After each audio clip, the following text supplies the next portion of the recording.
Hello, this is my first video and today we're going to cook spaghetti bolognese. So let's just run through some of the ingredients that you may need. We have ketchup, vinegar, chopped tinned tomatoes, pepper, carrot, onion, garlic, minced beef, and I've got some fine beans. You can also add mushrooms, peas, sweet corn. It's entirely up to you, or just have a mooch around in the fridge, see what you have left. Also you will need basil, oregano, or sometimes you can buy a mixed herb jar, which is fantastic for other cooking recipes as well. First thing we need to do is to prep all our vegetables. So make sure you wash them. So let's start off with the pepper. Some people will cut around the top and take it out. What I tend to do is just cut along, and then you can see all the seeds inside. You can take them out now, or you can carry on cutting round.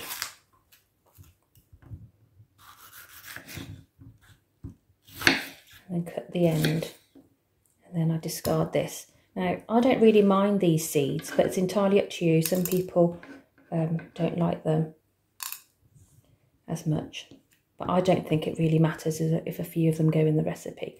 So then I cut long ways.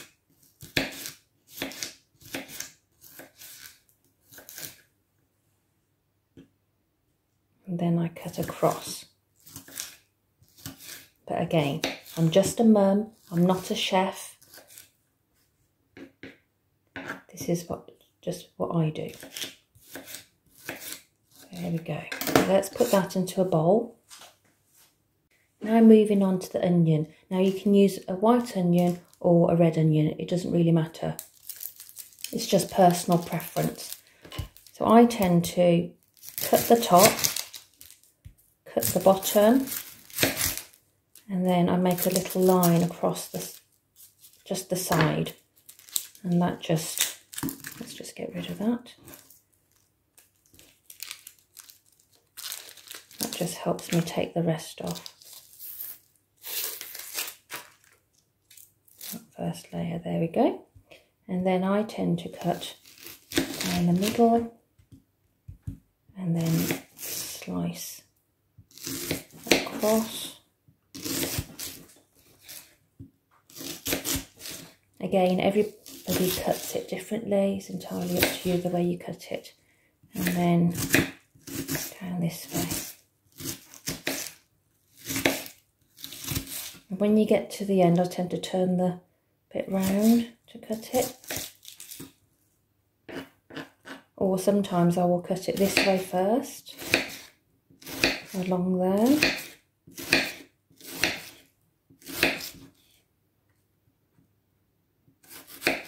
And then across this way.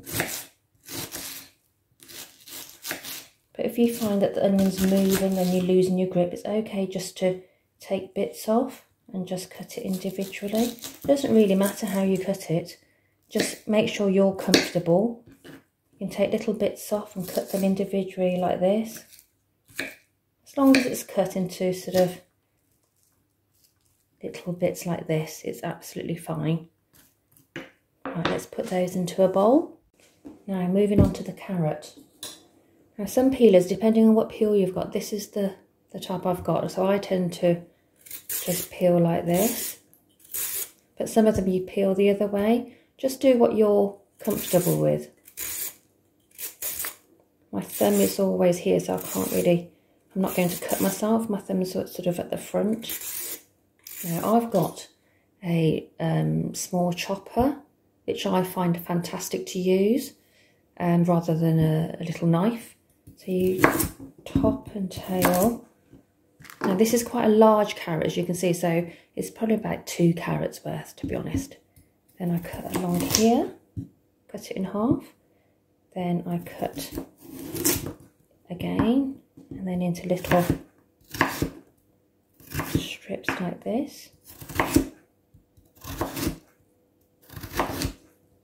You can see these are large pieces, so I'll cut those in half again.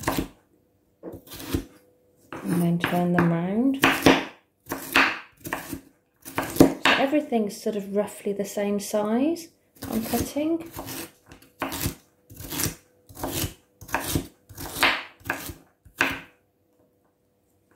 And then we do the same with the other half of the carrot. Right, I've just wiped the chopping board off and I'm prepping the garlic. So you want 2 cloves, depending on the size. You might want 3 or how much garlic you like. Now, with the garlic, I tend to cut the top, sort of peel it as I go. So cut, and then I just move the garlic. Right, there we go. Now you need one of these. And what you tend to do is, you put the garlic in and then you squeeze it to get the garlic out. So we'll do that later. Now I'm cutting the fine beans. Obviously I won't use all of this.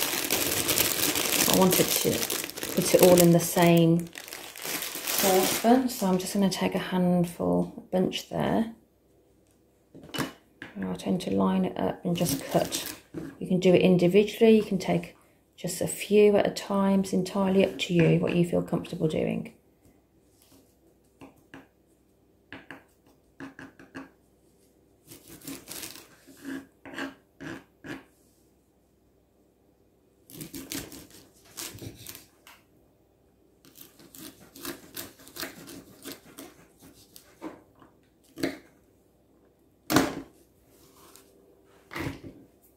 And then I'll rinse those off in a colander. So those are rinsed off in a bowl ready. I tend to keep a bowl next to me when I'm chopping things, just to discard all the things in, so running to the bin all the time. Now I think I fancy putting some frozen peas in. Now instead of using fresh vegetables, you can always use frozen, which is a lot cheaper, maybe easier to store. So it's entirely up to you. Just be flexible with this recipe, so it's just what you have, what you can use. Here's all our ingredients prepped. Now, as I said, if you would like mushrooms, if you'd like sweet corn, it's entirely up to you. You can also cut small broccoli bits in as well, just whatever you have. You'll also need salt, pepper and oil. I have a large saucepan. Now, tablespoons tend to vary in size quite a bit, but I'm just going to take this size here just to compare it so you can see what size I'm using. It doesn't really matter if you go over or use too much oil. Just turn the gas on, it's on a low heat. Saucepan on. Just let that heat up. And put a tablespoon of oil in, so you can see how much oil I've used there. And it's handy to always have a little saucer next to you so you can put your spoons on. Just move the oil around the pan.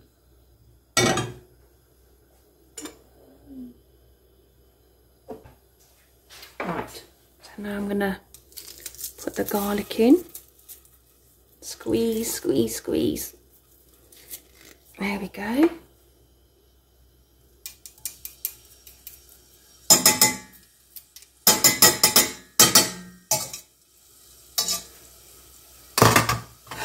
And a teaspoon of the mixed herbs, just a level teaspoon. Mix that around a bit. And I'll put the chopped onions in.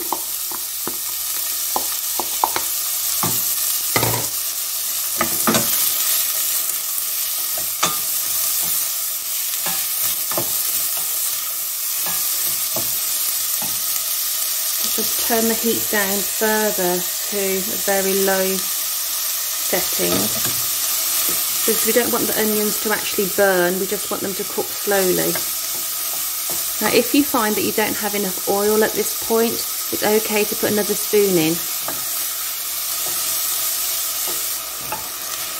You just want them to cook for a few minutes, just to soften them up a little. Right then, I'll cook the onions for about 3 minutes, 4 minutes. on a low. I've just turned the gas up slightly. And then I'm going to add the carrots. Right, I've added the carrots. Give them a stir in. I've got my frozen petit filets, or you can use peas and the green beans in.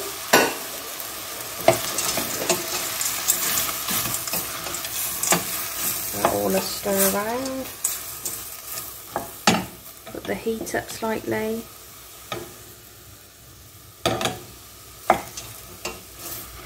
Bring it back up to a sizzling sound.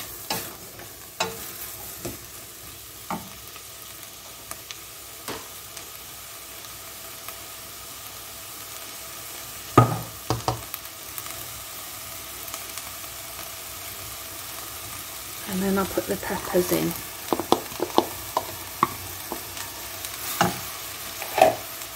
Mix those in.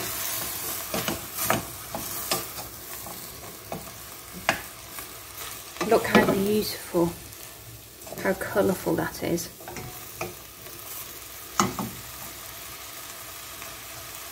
Now at this point, if you wanted to have just a veggie bolognese, so you could just leave it like that, or you could add your corn meat. It's entirely up to you. This is where it's versatile. This is where you can change the recipe. Right, so now what I do is I push the vegetables to the side, and then I get my beef and I just put sort of lumps in like this.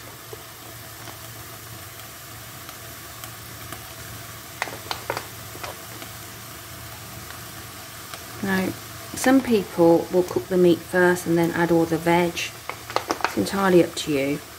This is just the way I do it. And then I just go and wash my hands.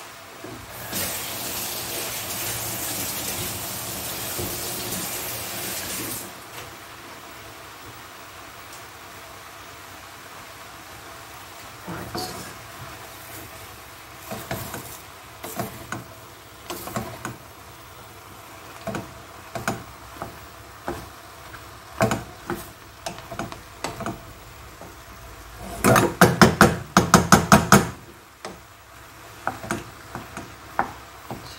Just pushing the meat through to the bottom.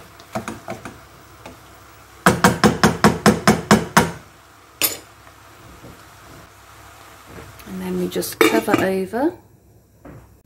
Right, it's been cooking this way for about 2 minutes. And we just give it a mix round.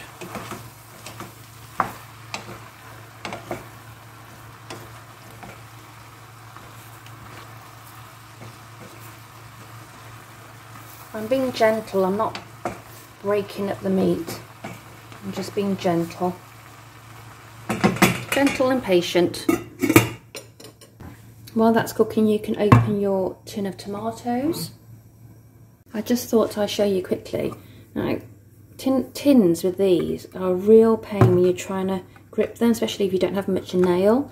What I tend to use is just use one of these little sticks, and you just stick it under. You can lift it enough for you to get your finger underneath to open. So that's a little tip.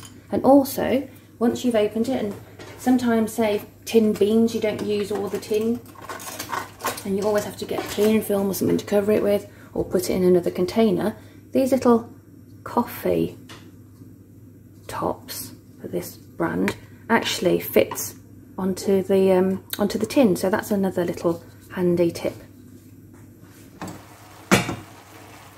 Now you can see some of the meat, like this for example, is still raw, so you just want to carry on cooking. You want all the meat to go brown. Just give it a stir. Put the lid back on. Right, all the meat has gone brown. So now I tip in all the whole tin of chopped tomatoes.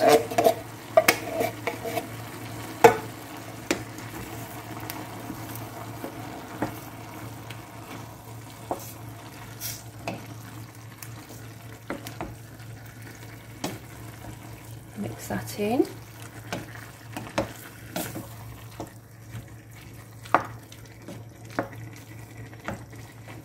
Then I filled the tin again with half the tin of water. Pour that in.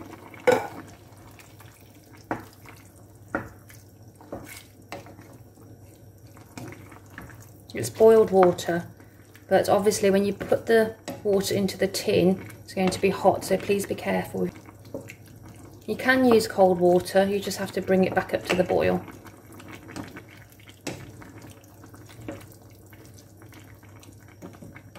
There we go. Now, depending on how much sauce you'd like, you might want to fill another half of a tin and put that in. That's absolutely fine as well. It just depends on how much sauce you would like. I'm going to put some ketchup in.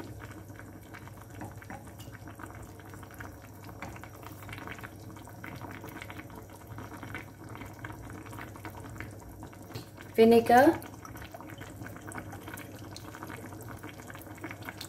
I quite like a lot of vinegar in mine. So that's probably about a tablespoon and a half. Give it a mix. If you have tomato puree, I'd put that in now as well. Again, depending on your taste, I'd probably start with just a tablespoon first. Some pepper in there.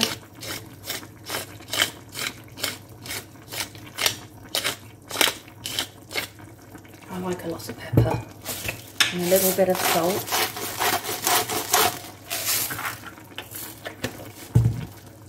All a mix.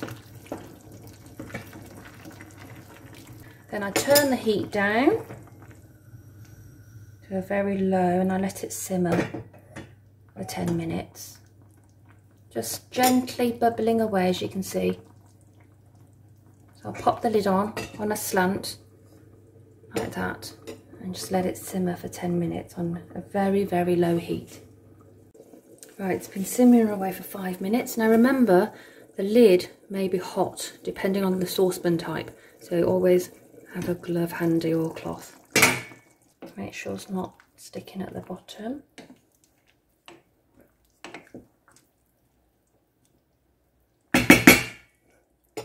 And then we just put the lid back on. And remember to come back and give it a stir occasionally, just to stop it sticking at the bottom. And while that's simmering, you can just clear your surfaces, put your things away. Just gives you that time to clear up. Now, while that's bubbling away, we're going to make a thickening agent. So, we want some corn flour, and then we just get a heat tablespoon, put that in, and a drop of cold water. It has to be cold. There we go. And then we use a teaspoon and just mix it.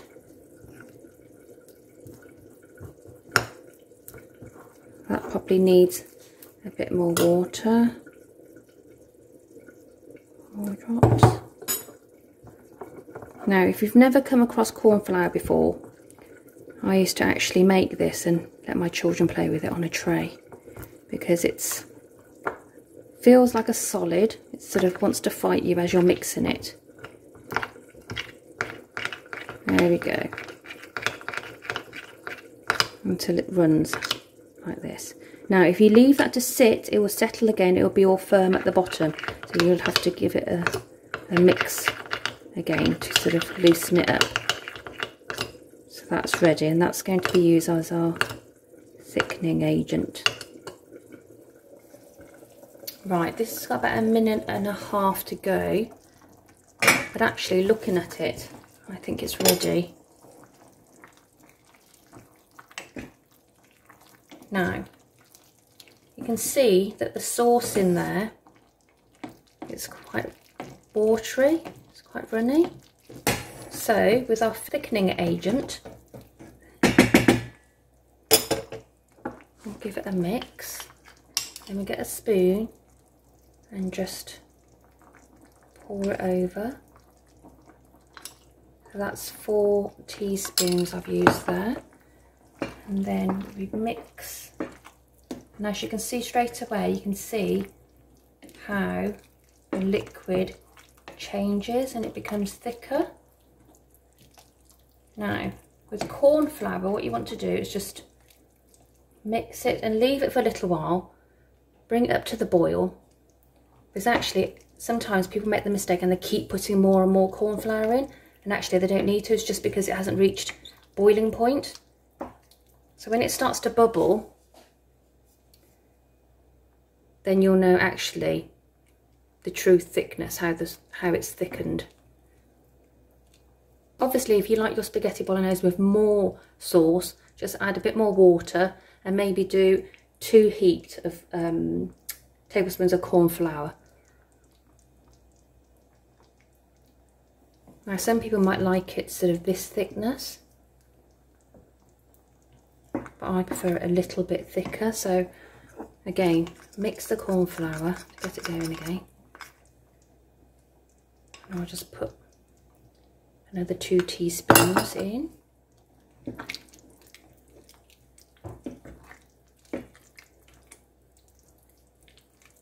There we go, that's perfect for me now. Obviously, it just depends how you like your spaghetti bolognese. So I'll cover it. Now at this point, you can let it simmer away for another 5 minutes, or I will tend to turn it off and I'll leave it for later. This is when I'm just prepping earlier in the day. So it's entirely up to you. Or when you leave it simmering for 10 minutes, that's when you can put your pasta on. Just read the instructions. Obviously, if you've got quick cook pasta, I think that doesn't take as long. So you just have to sort of judge that depending on how long the pasta takes to cook. Here's the finished spaghetti bolognese. Perfect thickness.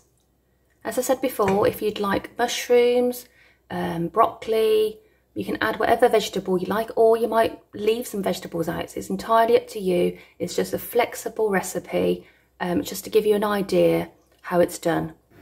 Now I'm going to show you how to cook the spaghetti for the bolognese.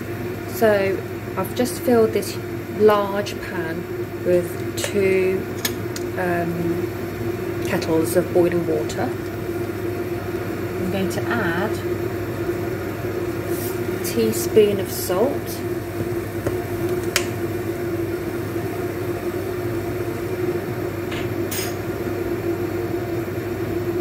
and then I'm going to get my spaghetti. Now, please read the instructions, they will take different time. This one takes 9 minutes. So what I do is I gather the spaghetti, I put it in and I twist, and it sort of fans across the pan.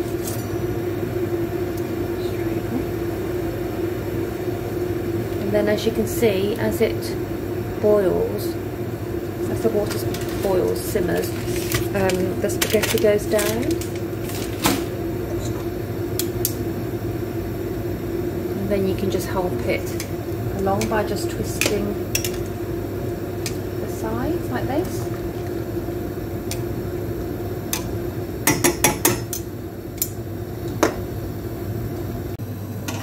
Right, as you can see, it's got about a minute left, but it's all loose, it's not all stuck together.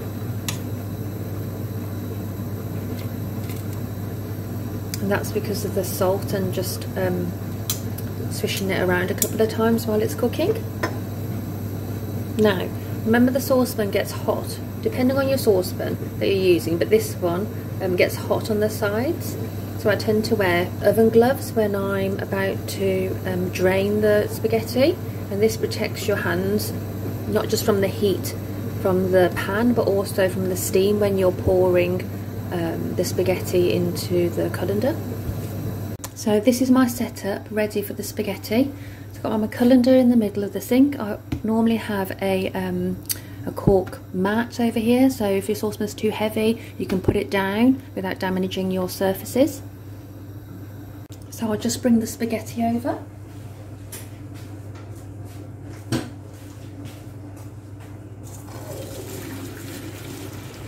So you can see by wearing the oven gloves it protects your arms from the steam. And then I tend to leave a little bit of water in the pan, and then I'll pour the spaghetti back into the saucepan.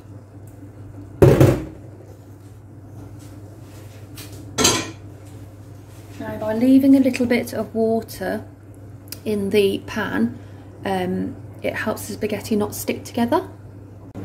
So you can see the spaghetti is not sticking because there's a bit of water left. So this just helps while you're dishing it, so you don't get huge clumps of spaghetti all stuck together. This is the finished spaghetti bolognese. You can always add garlic bread or a side salad. This will feed 4 to 5 adults easily. So, but obviously it just depends on your appetite. That's it. So I hope you enjoy and good luck. Don't be afraid to try. You can change this recipe, you can add different things. This is just a basic recipe. Have a go. Good luck.